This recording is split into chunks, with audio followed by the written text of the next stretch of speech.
Hello again. So today, on the second day of these 3 days of preaching, these 3 days of preparation for the Feast of Divine Mercy, I'd like to share a very special reflection. Reflect on the reality of sin, but with a lot of hope.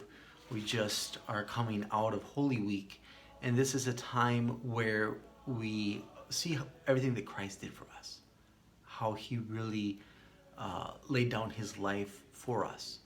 And it really is a very special grace that we've been able to experience. And now, as we're preparing for the Feast of Divine Mercy, I think it's important to understand a little bit more. Part of the reality of mercy is the reality of sin. Blessed Columba Marmion is one of my favorite saints, and something that he said was, mercy is the encounter of the greatness of God with human misery. And something that I really like about this definition is that it includes our misery in the definition of mercy, because if we didn't need God's mercy, well, then he wouldn't be merciful with us. So this gives me a little bit of consolation when I think of how there's a lot of things I could probably do much better. And original sin is also part of our human experience, and it's something tragic, it's something terrible. Our first parents found themselves in paradise, but they needed to feel independent, or at least that's what they thought, and so they rebelled against God. They decided to disobey God's order to avoid the tree of knowledge of good and evil. And sin, this original sin is called original not because it's style points, it's a new way of doing this trick, but because it gives origin to sin throughout all of history.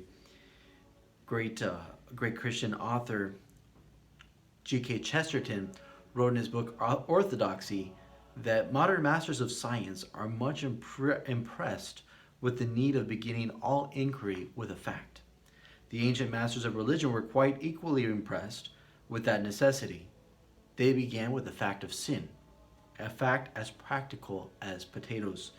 Whether or not man could be washed in miraculous waters, there was no doubt at any rate that he wanted washing. But certain religious leaders in London, not mere materialists, have begun in our day not to deny the highly disputable water, but to deny the indisputable dirt. Certain new theologians dispute original sin, which is only part of Christian theology, which can really be proved, which is the only part of Christian theology which really can be proved. Some followers of the Reverend Campbell, in their almost too fastidious spirituality, admit divine sinlessness, which they cannot see even in their dreams. But they essentially deny human sin, which they can see in the street.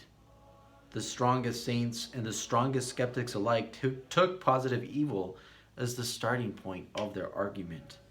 If it be true, as it certainly is, that a man can feel exquisite happiness in skinning a cat, then the religious philosopher can only draw one or two deductions. He must either deny the existence of God, as all atheists do, or must deny the present union between God and man, as all Christians do.